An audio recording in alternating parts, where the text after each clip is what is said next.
Robert Bob McKenzie, 56 years old, disappeared along with his diving partner Thomas Tom Harrison, also 56 years old, on September 15, 1990, while conducting a technical dive in the deep waters of Lake Tahoe, on the border between California and Nevada. The two men left the South Lake Tahoe Marina at 7:30 a.m. and were expected to return by 4 p.m., according to the dive log left with the local marina operator. McKenzie worked as a retired civil engineer from Pacific Gas and Electric Company for 3 years, having moved to South Lake Tahoe in 1987 with his wife Margaret, 54 years old. According to Margaret McKenzie, in testimony given to the El Dorado County Sheriff's Department, her husband had developed a passion for diving after retirement. Bob always said the lake was like a submerged cathedral. He took that camera everywhere with him, Margaret told investigators. Harrison, meanwhile, owned a diving equipment shop called Tahoe Deep in the city, established in 1983, and had over 20 years of experience in technical diving. The two men met in 1988, when McKenzie sought out Harrison's shop to acquire more advanced equipment. According to Jennifer Harrison, Tom's wife, the two quickly developed a diving partnership based on her husband's technical experience and McKenzie's scientific enthusiasm. Tom always said Bob was too meticulous to be dangerous underwater, Jennifer stated in an interview with the South Lake Tahoe Tribune in October 1990. Lake Tahoe, with a maximum depth of 1,645 feet, presents unique characteristics that attract technical divers from throughout the western United States. The crystal-clear water allows visibility up to 100 feet under ideal conditions, but the temperature remains between 39 and 50 degrees Fahrenheit, even in summer. According to records from the Tahoe Regional Planning Agency, the lake receives approximately 15 million visitors annually, with about 3,000 certified divers conducting regular immersions. McKenzie had acquired a Nikonos V underwater camera in July 1990, professional waterproof equipment used by marine photographers. The operation manual found at his residence showed detailed annotations about exposure settings and depth. Margaret McKenzie informed police that her husband had spent over $2,000 on photographic equipment in the last 6 months, including underwater flashes and special filters. Harrison operated his shop with 2 employees, David Chen, a certified dive instructor, and Patricia Williams, responsible for equipment maintenance. Chen told investigators that Harrison was extremely cautious and followed rigid safety protocols. Tom never dove without a backup plan. He checked equipment twice and always left detailed itinerary, Chen stated in official testimony. Preparations for the September 15th dive began the previous afternoon. According to records from Tahoe Deep Shop, Harrison reserved 2 sets of twin cylinders with nitrox mixture, suitable for dives up to 130 feet. Equipment logs show both would use Viking Pro dry suits, Scuba Pro MK-10 regulators, and Sunto SME ML dive computers. McKenzie had rented a 21-foot Boston whaler boat from South Tahoe Marine, according to a receipt found in his wallet. Patricia Williams was the last person to see them before departure. According to her testimony, they arrived at the shop at 6:45 a.m. to collect cylinders and conduct final equipment verification. Bob was excited about the new macro lens he had bought. Tom reviewed all equipment as he always did, Williams stated. She noticed that McKenzie carried a black waterproof backpack containing the Nikonos V camera and accessories. The dive plan, as recorded in the marina's operations book, called for exploration of the lake's north wall, an area known for its steep rocky formation descending to depths exceeding 650 feet. Harrison had informed marina operator James Rodriguez that they would remain between 82 and 115 feet deep, with estimated immersion time of 45 minutes. Rodriguez confirmed that both men appeared prepared and confident during the morning check-in. Weather conditions on September 15th were recorded by the Lake Tahoe Meteorological Station as favorable: partly cloudy skies, air temperature of 64 degrees Fahrenheit, winds of 3 to 6 miles per hour from the southwest. Surface water temperature was 61 degrees Fahrenheit, considered normal for the season. The National Weather Service issued no advisories for navigation or diving that day. McKenzie had followed a consistent routine during his 2 years of diving at the lake. Margaret reported that he always woke at 5:30 a.m. on diving days, drank black coffee, and checked equipment in the morning. He had a written list that he checked item by item. He was almost obsessive about preparation, Margaret stated. The list was found by investigators in Mackenzie's home office, containing 23 specific items, including camera battery verification and equipment seal testing. Harrison maintained detailed records of all dives conducted at the lake since 1983. His personal logbook, examined by police, showed 847 recorded dives, with annotations about visibility, temperature, and current conditions. The most recent entry before September 1990 was dated September 8th, when he had solo dived in the lake's south area for new equipment inspection. Chen confirmed that Harrison always updated his records immediately after returning from dives. The Lake Tahoe diving community included approximately 50 regular practitioners, according to data from the Lake Tahoe Diving Association. Mackenzie had become a member of the association in 1989 and attended monthly meetings held at the South Lake Tahoe Public Library. Meeting minutes show he frequently asked technical questions about underwater photography and the lake's geological formations. The relationship between Mackenzie and Harrison was described by acquaintances as professional and respectful. David Brennan, a regular customer at Tahoe Deep Shop, told the Tribune that they worked like a well-oiled team. Bob asked the questions, and Tom had the answers. Brennan had dived with the pair on 3 occasions during summer 1990 and considered them safe and competent. Both men's families reported normal behavior in the weeks preceding the disappearance. Margaret Mackenzie informed that her husband had mentioned plans to photograph aquatic life in the lake's medium depths. He wanted to document fish types that few people had photographed there, Margaret said. Jennifer Harrison confirmed that Tom was enthusiastic about Mackenzie's photographic project and had offered local knowledge about the best diving locations. The Nikonos V used by Mackenzie was equipment considered standard for professional underwater photography in 1990. The technical manual specifies pressure resistance up to 164 feet depth and operation in temperatures between 32 and 104 degrees Fahrenheit. Mackenzie had tested the camera on 5 previous dives, producing 180 photographs that were developed at South Lake Tahoe's photo lab. Gary Stevens, the lab owner, confirmed that the photos showed clear technical progression. Bob was learning fast. Medical records of both men, verified by investigators after the disappearance, indicated no conditions that could compromise diving safety. Mackenzie had undergone a physical examination in June 1990 for dive certification renewal, being approved by Dr. Michael Foster of Tahoe Medical Clinic. Harrison maintained updated medical certification through the Professional Association of Diving Instructors, with his last examination conducted in March 1990. The boat used for the dive had been inspected by the United States Coast Guard in July 1990, receiving complete safety certification. The 200-horsepower Mercury engine was current on maintenance, according to South Tahoe Marine records. Rodriguez, the marina operator, confirmed that Mackenzie had rented the same vessel on 4 previous occasions without incidents. He knew how to operate the boat and always returned on schedule, Rodriguez told investigators. The area planned for the September 15th dive was known to local divers as North Wall, a section of the North Shore where the lake bottom drops abruptly. Bathymetric maps show a steep slope beginning 50 feet from the surface and extending to depths exceeding 490 feet. Harrison had dived in this area at least 30 times, according to his personal logbook records. The first sign that something was wrong came at 4:45 p.m.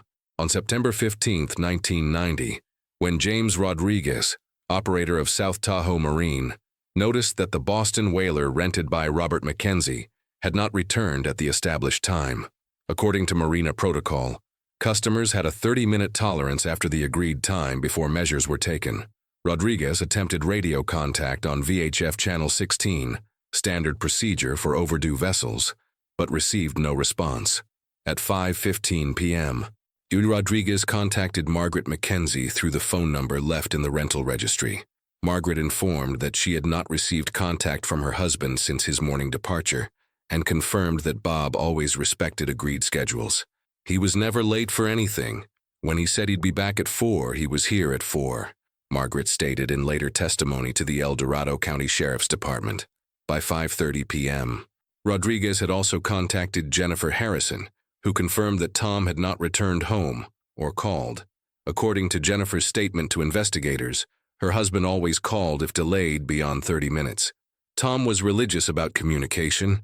He knew I worried about the deep water, Jennifer told the South Lake Tahoe Tribune in October 1990. Rodriguez then initiated the marina's emergency protocol, contacting the El Dorado County Sheriff's Marine Unit. Deputy Sheriff Michael Torres responded to the marina at 6:00 p.m., taking initial statements from Rodriguez and beginning preliminary search coordination. Torres's incident report, filed later that evening, noted that weather conditions remained favorable with calm waters and good visibility.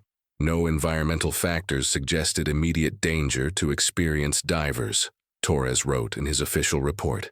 The first search effort launched at 6:30 p.m., with Torres and Rodriguez aboard a sheriff's patrol boat, following the planned route to the North Wall diving area. They located the Boston Whaler at 7:15 p.m., anchored approximately 200 yards from shore in 180 feet of water, exactly where Harrison had indicated they would dive. The boat appeared undisturbed, with all safety equipment properly secured, according to the sheriff's report. Torres noted that dive flags were properly displayed, and the anchor line extended into deep water, as expected for technical diving operations. Personal items remained in the boat, including Mackenzie's wallet, car keys, and a thermos of coffee. Harrison's logbook lay open on the boat's console, with the final entry timed at 8:45 a.m., noting, "Excellent conditions, proceeding to 100 feet depth." The absence of the divers from their boat triggered immediate escalation to the U.S. Coast Guard. Lieutenant Commander Sarah Mitchell of Coast Guard Station Lake Tahoe arrived at the scene at 8:20 p.m. with additional search vessels. Mitchell's report documented that both men's surface marker buoys were absent, indicating they had not completed their planned ascent. Standard protocol requires deployment of marker buoys during safety stops. Their absence suggested interrupted dive sequence, Mitchell stated in official documentation. Coast Guard divers arrived at 9:40 p.m., but were restricted to shallow water searches due to darkness and the technical depth of the planned dive site. Sonar equipment detected no objects or bodies within the immediate search radius. Chief Petty Officer Robert Hayes, lead diver for the operation, reported that currents in the area were minimal and visibility remained good to approximately 80 feet depth. Margaret Mackenzie arrived at the marina at 10:15 p.m. after being contacted by Deputy Torres. According to witness statements, she appeared composed but insisted her husband would never abandon safety protocols. Bob checked his air supply every 10 minutes. He was paranoid about running out of air, Margaret told investigators. She confirmed that both men were experienced with the North Wall site and had dived there together twice previously without incident. Jennifer Harrison reached the marina shortly after Margaret, accompanied by David Chen from Tahoe Deep Shop. Chen immediately examined the diving equipment remaining in the boat and confirmed that emergency whistles, spare masks, and surface signaling devices were present and unused.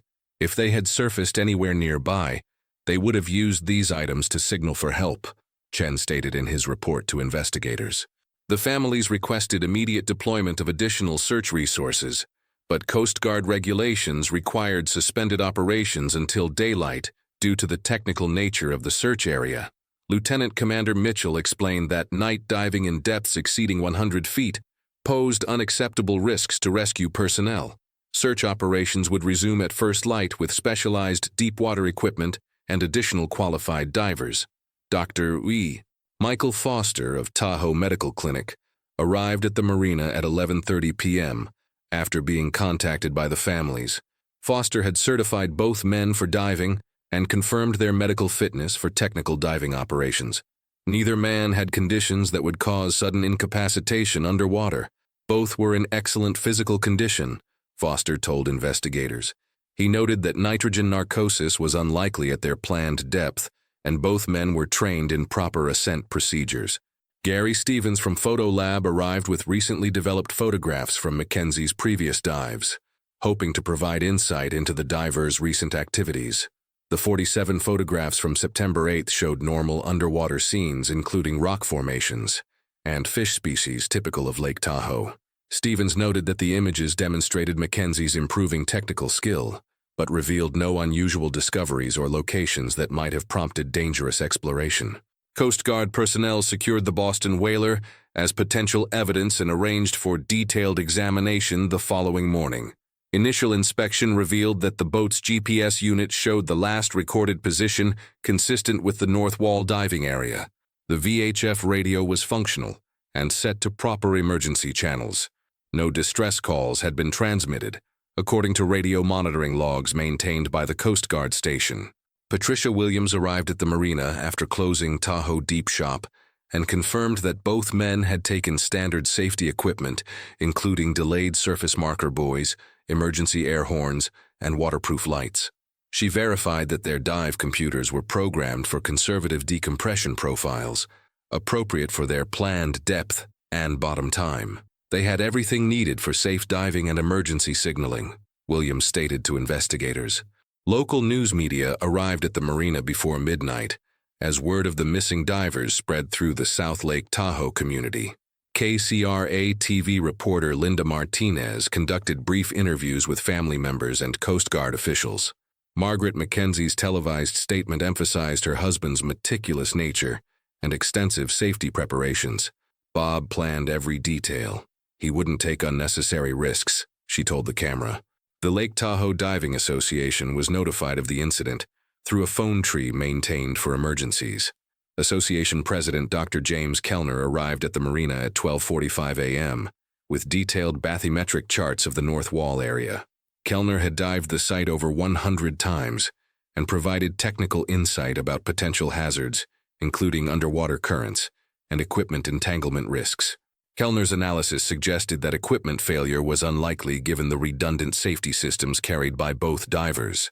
He noted that the North Wall's steep topography could create unexpected downdrafts, but emphasized that Harrison's local knowledge made environmental factors an improbable cause. Tom knew every rock and current in that area. If anyone could handle unexpected conditions, it was him, Kellner stated in his written report to investigators. The first night's search efforts concluded at 1:30 a.m., with no evidence of the missing divers beyond their anchored boat.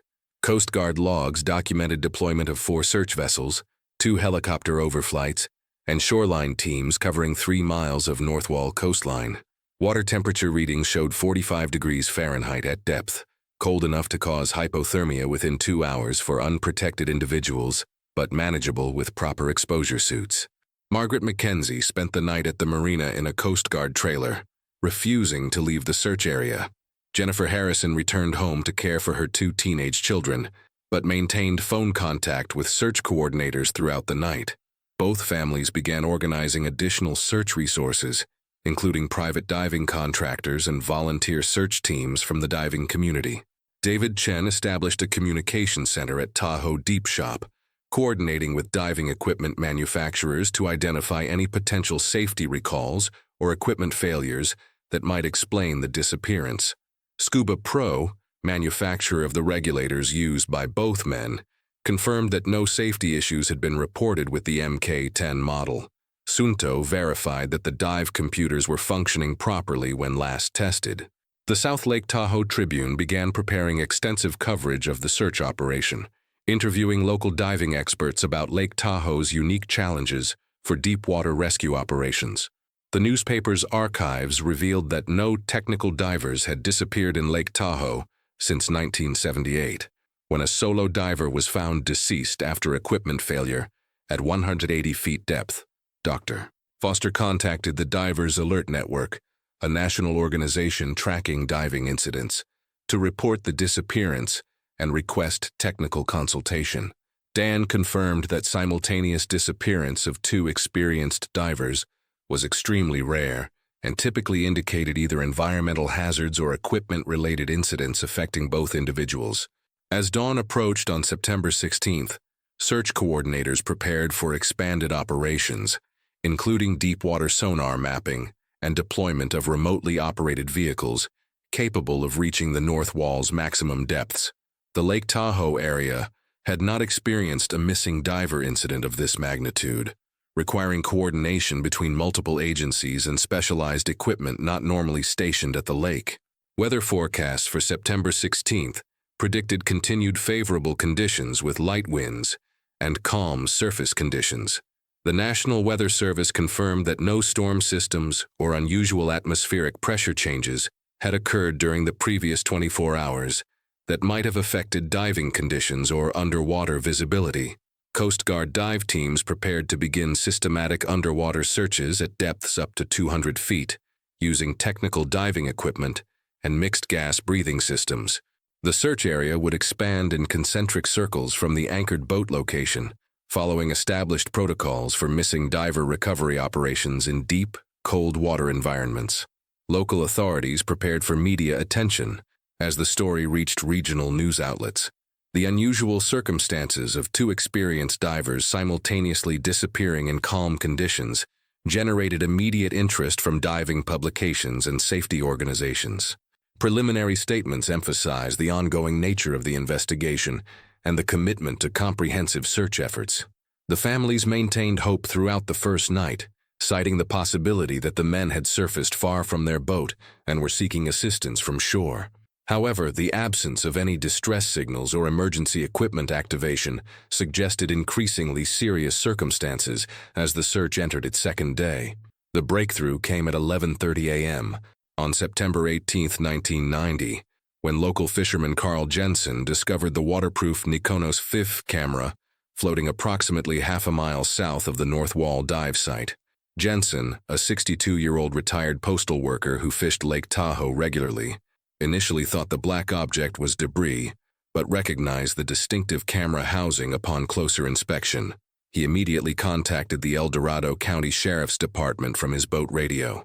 Deputy Sheriff Michael Torres arrived at Jensen's location within 20 minutes and secured the camera as evidence. Torres's incident report noted that the camera appeared undamaged, with its waterproof seals intact, and the film advance lever indicating that approximately 20 exposures had been taken. The camera's lanyard was severed cleanly, suggesting it had been forcibly separated from Mackenzie's equipment rather than accidentally dropped. Lieutenant Commander Sarah Mitchell of the Coast Guard examined the camera at 1:15 p.m. and confirmed that its depth gauge showed a maximum reading of 165 feet, significantly deeper than the 100-foot planned dive depth recorded in Harrison's logbook. Mitchell's report stated that the gauge reading suggested the divers had descended well beyond their intended limits, potentially indicating an emergency situation or equipment malfunction. The film cartridge inside the camera was immediately transported to the FBI laboratory in Sacramento under chain of custody procedures established by the El Dorado County District Attorney's Office.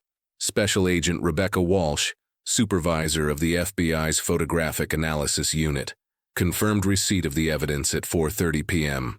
The 35mm film cartridge contained Kodak Ektachrome slide film, standard for underwater photography in 1990. Development of the film began at 6 p.m. under controlled laboratory conditions with FBI technicians documenting each step of the process. Agent Walsh's preliminary report noted that 18 exposures had been made, with the film showing no signs of water damage despite 3 days of submersion. The waterproof integrity of the Nikonos V housing had preserved the film in pristine condition for analysis. The first 12 photographs showed routine underwater scenes consistent with recreational diving activities at Lake Tahoe. Images captured various fish species including lake trout and kokanee salmon, rocky formations typical of the North Wall area, and clear documentation of the divers' descent along the steep underwater cliff face. Timestamps from the camera's internal mechanism indicated the sequence began at approximately 9:15 a.m. on September 15th.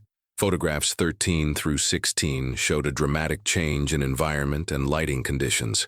The images depicted what FBI analysts described as artificial structures at depths estimated between 140 and 160 feet, based on ambient light levels and water clarity.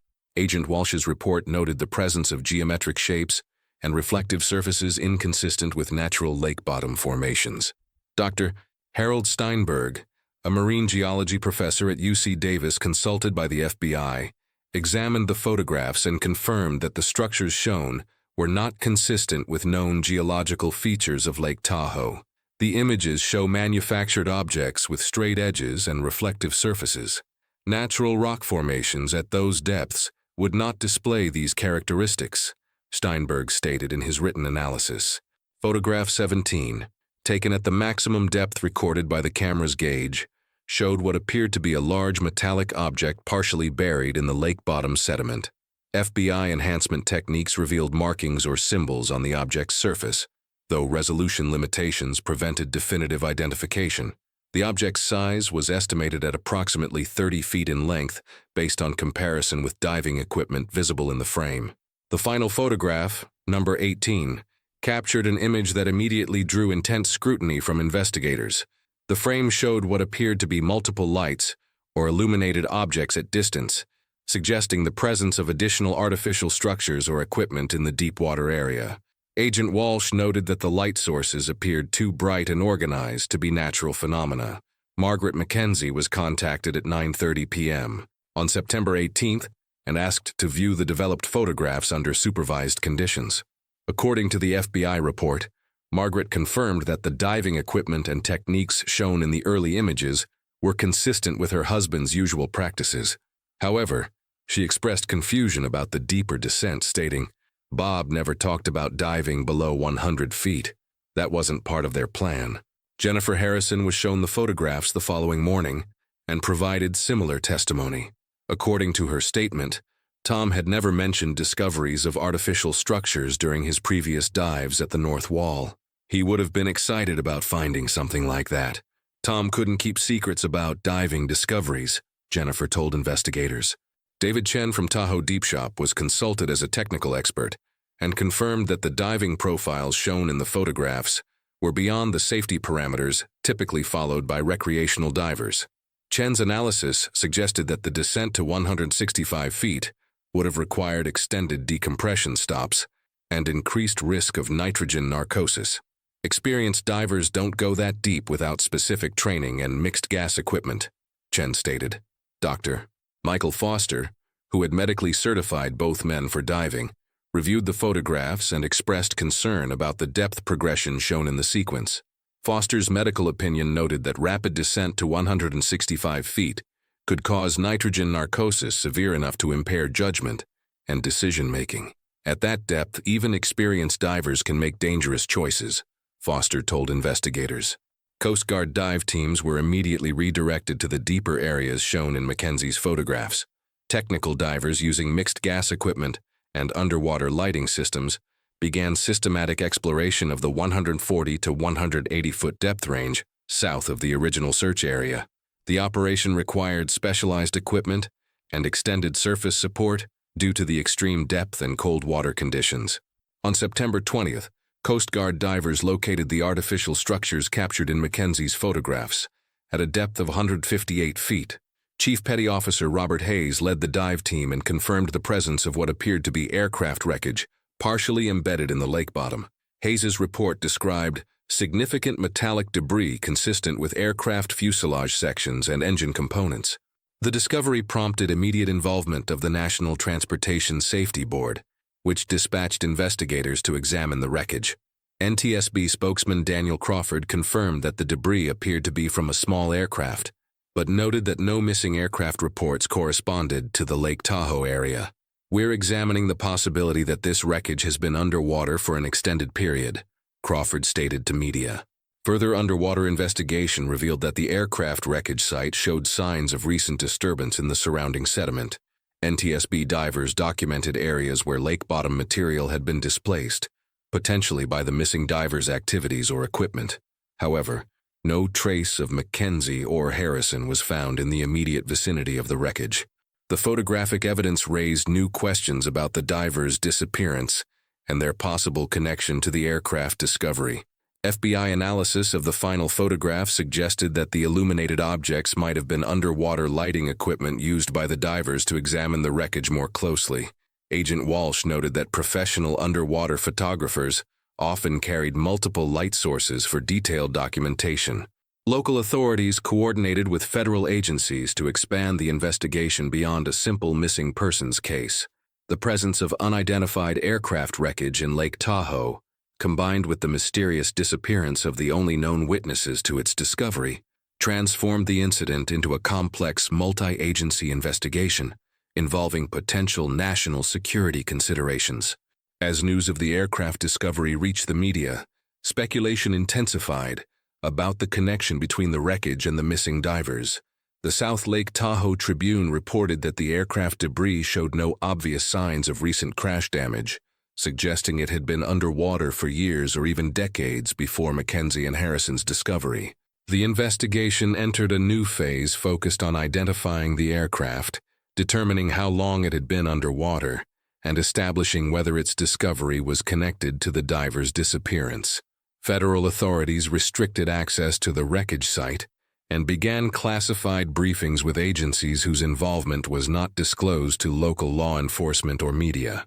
The aircraft identification breakthrough came on September 25, 1990, when NTSB investigators matched the wreckage to a Cessna 180 that had disappeared during a snowstorm on February 14, 1962.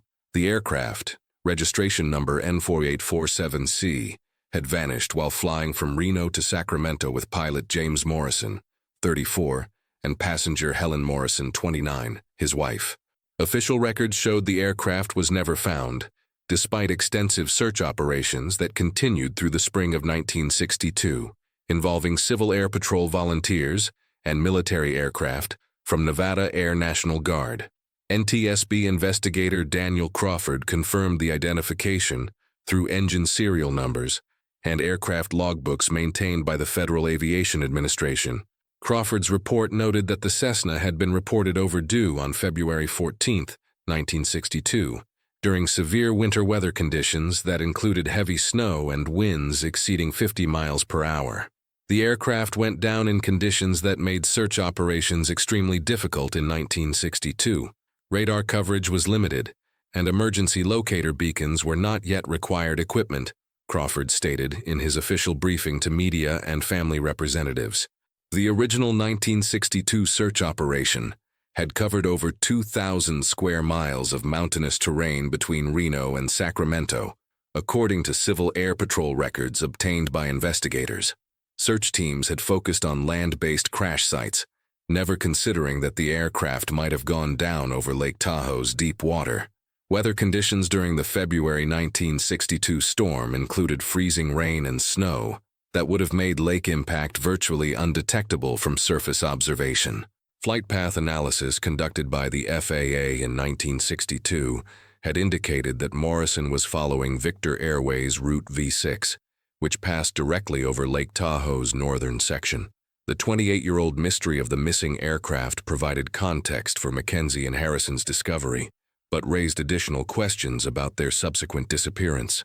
FBI Special Agent Rebecca Walsh concluded that the divers had likely spent considerable time examining the wreckage, explaining their extended bottom time and deeper-than-planned descent profile shown in the photographic sequence. Walsh's analysis suggested that the men had discovered something significant enough to alter their dive plan dramatically and ignore established safety protocols that both had followed religiously during previous diving activities. Dr. A. Harold Steinberg's geological analysis revealed that the aircraft had settled into a natural depression in the lake bottom, making it invisible to surface-based sonar searches conducted in 1962. Sediment accumulation over 28 years had partially buried the wreckage, creating the conditions captured in Mackenzie's final photographs. The aircraft was essentially hidden until these divers discovered it through direct visual contact. The depression acted like a natural grave that preserved the wreckage in remarkable condition, Steinberg reported to federal investigators during his October 1990 briefing. James Morrison had operated Mountain West Aerial Surveys, a company specializing in topographical mapping and geological surveys for mining companies throughout Nevada and California. Company records from 1962 indicated that Morrison was transporting survey equipment and photographic plates from a completed mapping project near Reno. The cargo manifest listed surveying instruments, unexposed photographic film, and completed aerial photographs valued at over $15,000 in 1962 dollars, equivalent to approximately $120,000 in 1990 purchasing power according to Bureau of Labor Statistics calculations. Helen Morrison had worked as a photographer for the Reno Gazette-Journal and often accompanied her husband on aerial survey flights to document their work for potential clients. According to her editor at the newspaper, Helen carried professional camera equipment worth several $1,000s and maintained detailed flight logs for insurance purposes. The couple had been married for 6 years and had planned to expand their aerial survey business into California markets, focusing on mining exploration photography for companies developing new extraction sites. Coast Guard technical divers conducted comprehensive searches of the aircraft wreckage site through October 1990, but found no trace of Mackenzie or Harrison's bodies or equipment. Chief Petty Officer Robert Hayes documented that strong underwater currents in the area could have carried bodies or equipment significant distances from the discovery site. Water temperature at 160 feet depth remained constant at 39 degrees Fahrenheit year-round, creating conditions that would preserve organic material indefinitely, but also pose severe hypothermia risks to unprotected divers within minutes of exposure. Advanced sonar mapping conducted by the Coast Guard revealed additional aircraft debris scattered across a 200-yard radius from the main wreckage site. Technical divers located the aircraft's engine approximately 150 feet from the fuselage, along with various smaller components that had separated during the 1962 crash. The debris field provided evidence of the aircraft's violent impact with the lake surface during the winter storm, with pieces scattered in a pattern consistent with high-speed water impact at an estimated 120 miles per hour, based on crash reconstruction analysis. Recovery teams discovered personal effects from the 1962 crash victims, including a leather briefcase belonging to James Morrison and jewelry confirmed by family members as belonging to Helen Morrison. The briefcase contained business documents, contracts for aerial survey work, and photographic negatives that had been preserved in remarkable condition by the lake's cold, oxygen-poor environment at depth. The Morrison family was notified of the discoveries through their attorney and requested that the items remain undisturbed at the crash site as a memorial to their deceased relatives. Frank Morrison, James Morrison's brother, traveled from Phoenix to meet with investigators in October 1990 and provided additional details about the fatal flight. According to Frank Morrison's statement, his brother had expressed concern about weather conditions on February 14, 1962, but felt pressured to complete the survey delivery due to contractual obligations with the mining company client. James called me the night before and said the weather looked bad, but the client was paying double for rush delivery, Frank Morrison told investigators. On October 3, 1990, Coast Guard divers made a significant discovery at the aircraft wreckage site that had not been captured in Mackenzie's photographs. At a depth of 172 feet, investigators found evidence of recent human activity, including marks in the sediment consistent with diving equipment and what appeared to be deliberate excavation around portions of the aircraft.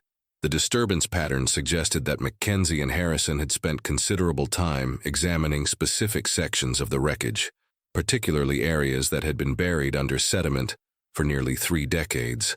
The diving equipment marks found at the site included impressions consistent with the type of fins worn by the missing divers and tool marks on the aircraft's fuselage, where someone had apparently attempted to access the interior compartments.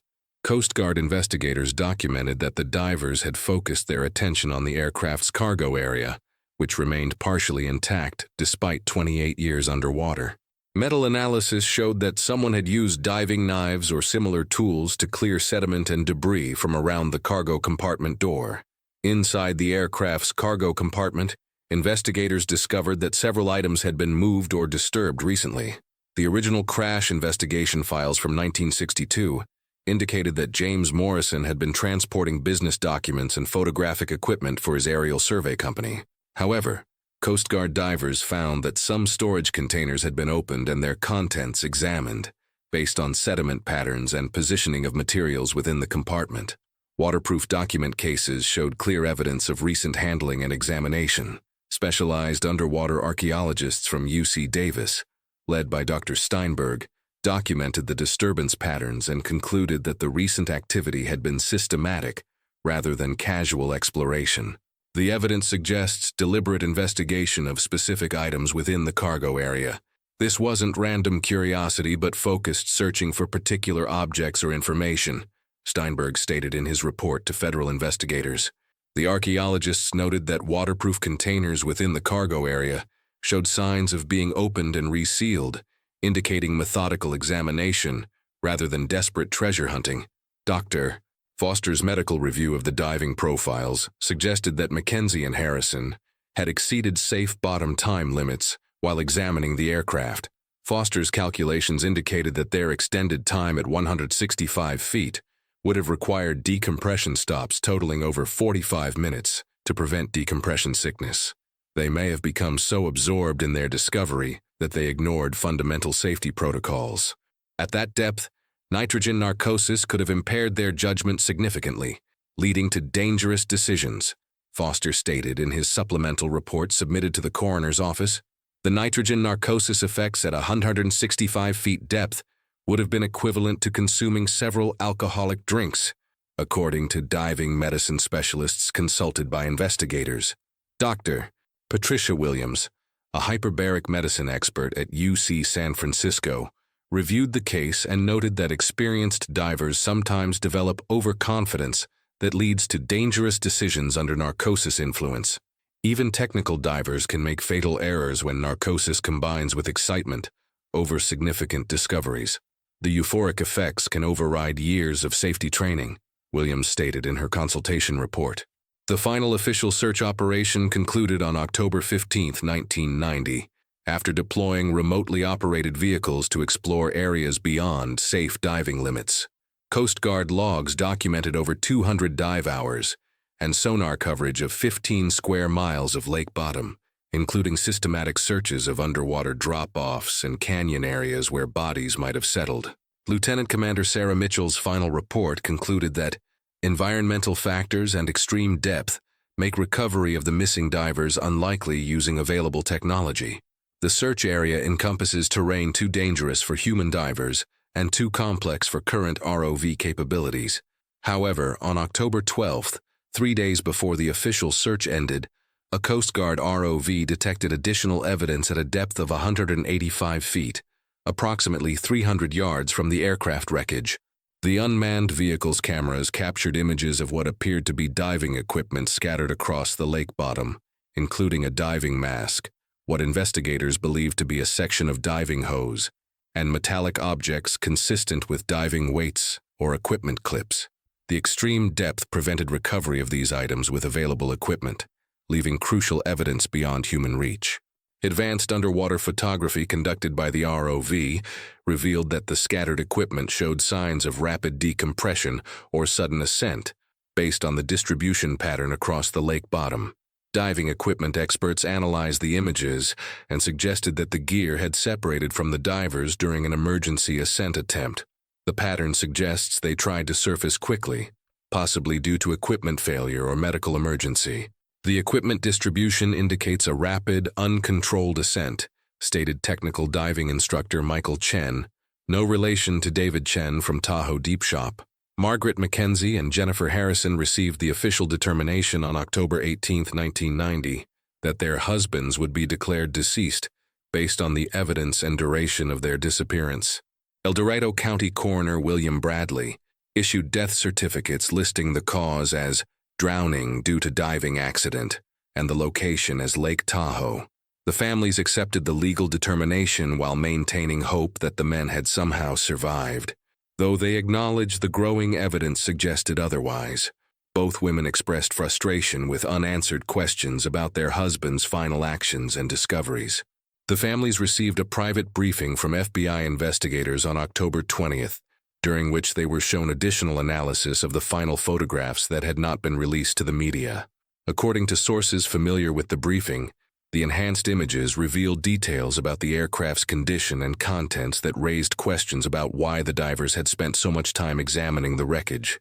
The specific details of this briefing remain classified under federal investigation protocols related to archaeological preservation laws and potential national security considerations involving Cold War-era materials. Jennifer Harrison told investigators during the October briefing that her husband had mentioned interest in locating aircraft wrecks in Lake Tahoe, but had never indicated knowledge of specific crash sites. Tom read about missing aircraft in old newspapers sometimes, but he never said anything about knowing where to look. He was more interested in the technical challenge of deep diving than treasure hunting or historical discoveries, Jennifer stated.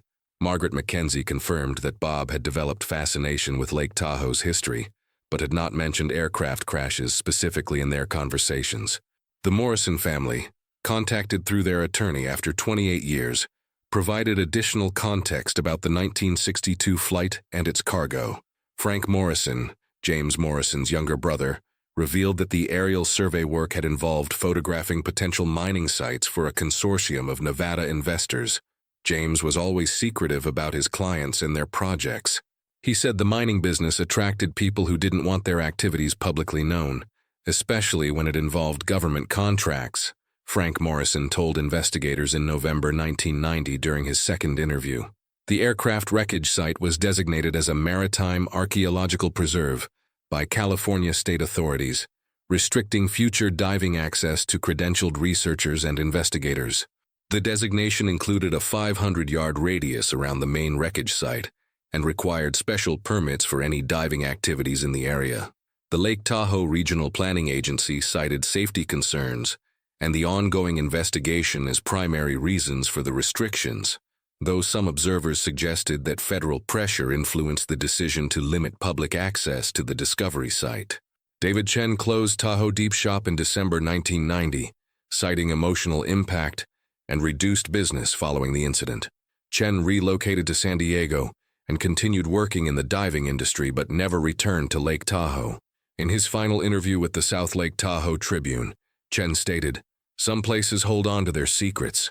Lake Tahoe is one of those places. Tom and Bob found something that maybe they weren't supposed to find.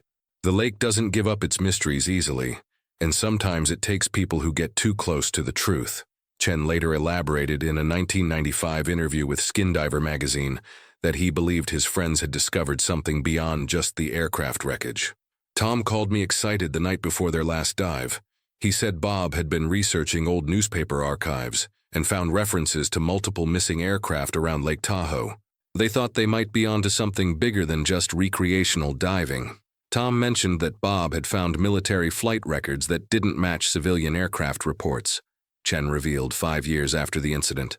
Dr. Michael Foster published a case study about the incident in the Journal of Diving Medicine in 1991, focusing on the psychological effects of unexpected discoveries during recreational diving. Foster's analysis suggested that finding the aircraft wreckage may have caused rapture of the deep, a condition where nitrogen narcosis leads to poor decision-making at depth. Experienced divers can become fixated on discoveries and ignore safety protocols, especially when they believe they've found something historically significant or potentially valuable, Foster wrote in his peer-reviewed article that became required reading for technical diving instructors. The Lake Tahoe Diving Association established new safety requirements in 1991, mandating buddy system protocols and depth limitations for recreational diving. Association President Dr. James Kellner implemented mandatory safety briefings, specifically addressing the risks of exploring uncharted areas or unexpected discoveries. Bob and Tom's experience taught us that even experts can be overwhelmed by extraordinary circumstances. We now require divers to pre-plan maximum depths and stick to them regardless of what they might find during the dive, Kellner stated during the association's annual safety conference, attended by over 200 regional diving professionals. Gary Stevens from Photolab preserved the original negatives from Mackenzie's final roll of film and provided copies to the families upon request. Stevens noted that the photographic sequence showed clear progression from routine documentation to intense focus on the aircraft discovery. You can see Bob's excitement building through the images. He knew he'd found something significant. The final photos show incredible detail work, like he was documenting evidence rather than just taking pictures for personal enjoyment, Stevens told investigators in follow-up interviews conducted 6 months after the incident. The FBI classified portions of their investigation report under national security provisions, citing potential implications for underwater surveillance and recovery operations. Agent Walsh confirmed that Mackenzie's photographs provided valuable documentation of deep-water archaeological preservation, but declined to specify which aspects remained classified. Certain technical details about underwater conditions and recovery methods are restricted information that could compromise future operations or reveal sensitive historical information, Walsh stated in her final public briefing before the case file was sealed. Local law enforcement sources speaking on condition of anonymity indicated that federal agencies maintained interest in the case beyond the initial investigation period. The sources suggested that the aircraft's cargo and the divers' apparent focus on examining specific sections of the wreckage had drawn attention from agencies not typically involved in recreational diving accidents.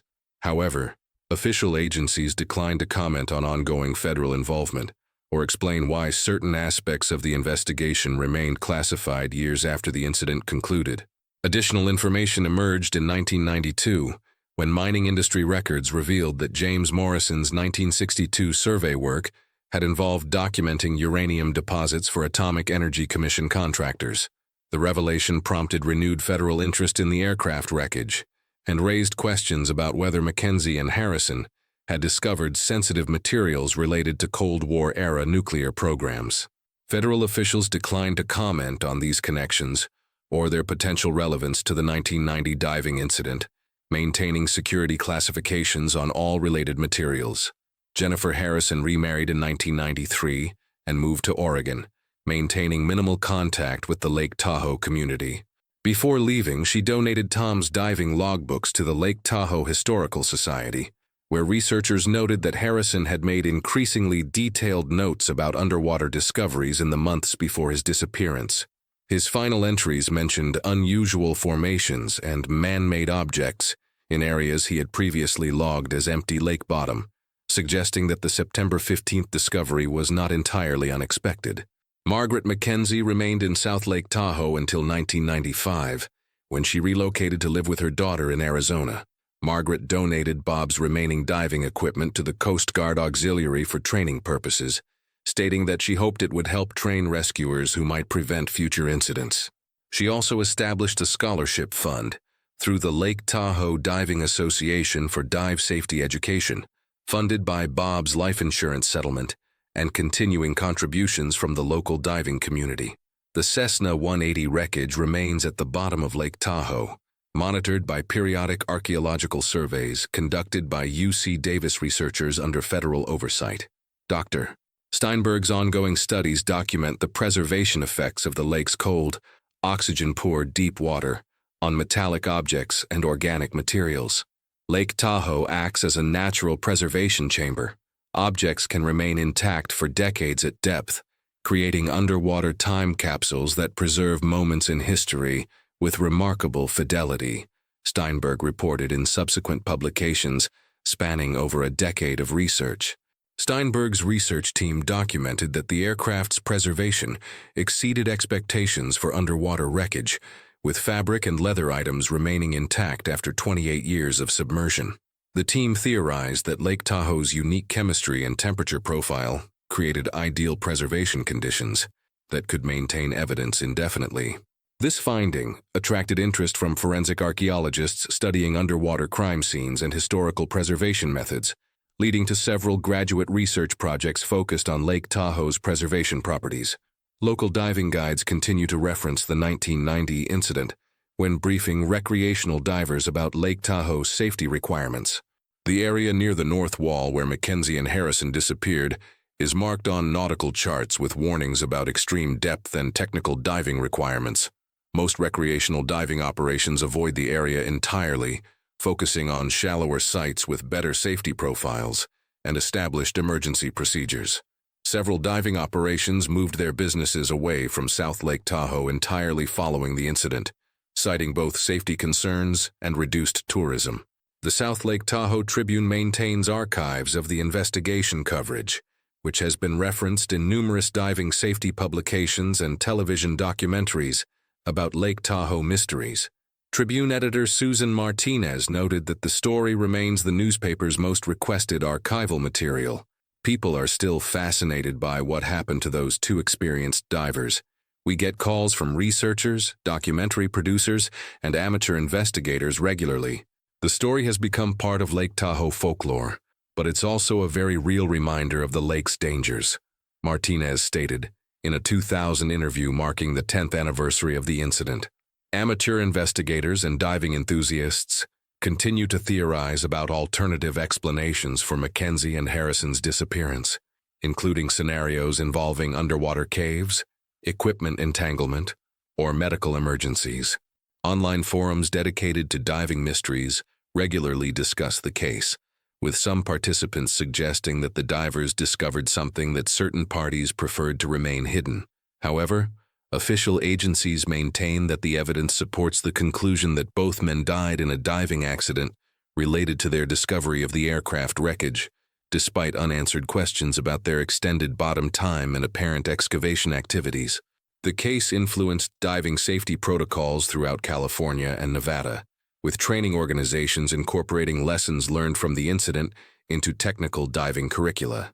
The Professional Association of Diving Instructors added specific modules about managing unexpected discoveries and maintaining safety protocols during exciting underwater encounters.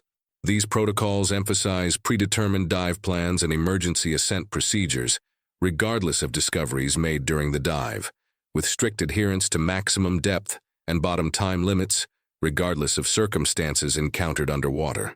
Lake Tahoe's reputation among the diving community remains complex, balancing its attraction as a pristine alpine diving environment against its documented risks for deep technical diving. The lake's extreme depth, cold water, and limited visibility at depth continue to challenge even experienced divers, making it a destination that demands respect and careful preparation. The 1990 incident serves as a permanent reminder that Lake Tahoe's beauty conceals significant dangers for those who venture into its depths, unprepared for the unexpected circumstances that the lake's history continues to reveal. The final mystery of what exactly happened to Robert Mackenzie and Thomas Harrison in those last moments at 165 feet depth remains unsolved. Their discovery of the 1962 aircraft crash provided closure for the Morrison family, while creating an enduring puzzle for the Mackenzie and Harrison families. Lake Tahoe keeps its secrets in the deep, cold darkness where few can follow, and some questions may never find their answers in the depths where light fades. Pressure builds beyond human limits, and the past rests in silent testimony to the lake's power to preserve both history and mystery for those brave enough or foolish enough to seek them.